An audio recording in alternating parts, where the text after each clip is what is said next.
Well, hello there. How is everyone? I hope you're all well. You amazing, beautiful, wonderful people. And I thought I would jump on and do like a little, I don't know, one of them unsurprised video. One of them videos that you don't know's coming, which is probably now video 2 of 4, perhaps. I don't know. I do multiple videos. Just make sure you keep your eyes out. And you're looking bloody amazing, by the way.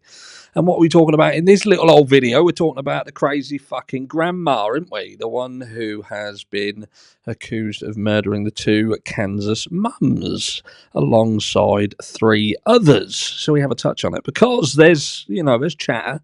It's now talking about, is there any way that this bunch of fucking lunatics or God's misfits, as they like to be called, are going to get off? Can they get off?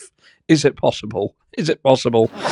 The police affidavit says Tiffany Adams allegedly gave statements indicating that she was responsible for the deaths of Veronica Butler and Gillian Kelly. Yeah, basically, she admitted to doing it. She said, yeah, I did it. That's what they're claiming. Now, the downside is we could say that was coerced. You never know, do you? You never know. There's all right showing transcripts, but is there any audio? We know in the Idaho 4 case, for instance, that the audio in terms of when Brian Koberger was interviewed, that's not anywhere to be found.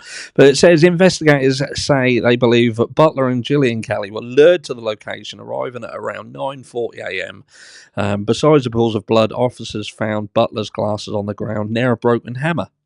Police say they believe the woman was forced into another vehicle.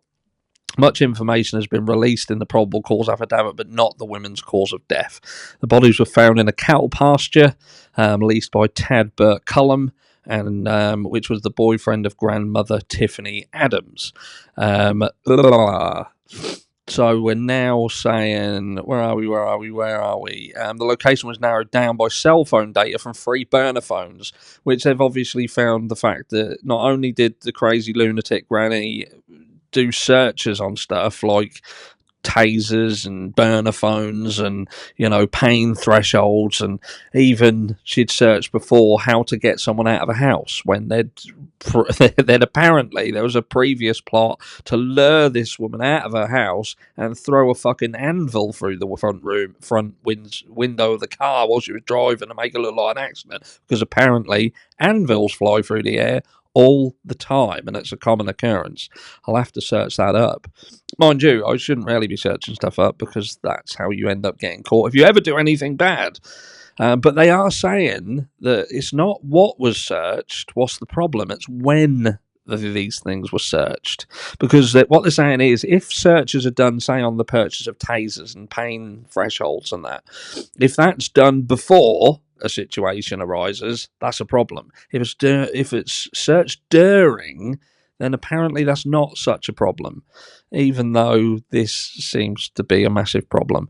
But look, there's loads of stuff.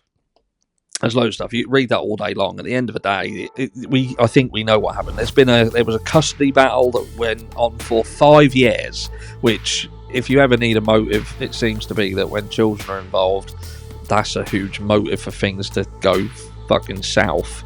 But yeah, the question is, I think, who's going to be the one of these 4 absolute lunatics who's going to turn on the others? Is it going to be the crazy grandma herself, or is it going to be one of the other 3? I think that's going to be the one who's the smartest, because ultimately I don't think they've got a chance in getting off. It's going to be a case of who turns around and does the deal and turns it all into this is game over. But let me know down below what you think, and I'll catch you all in the next one.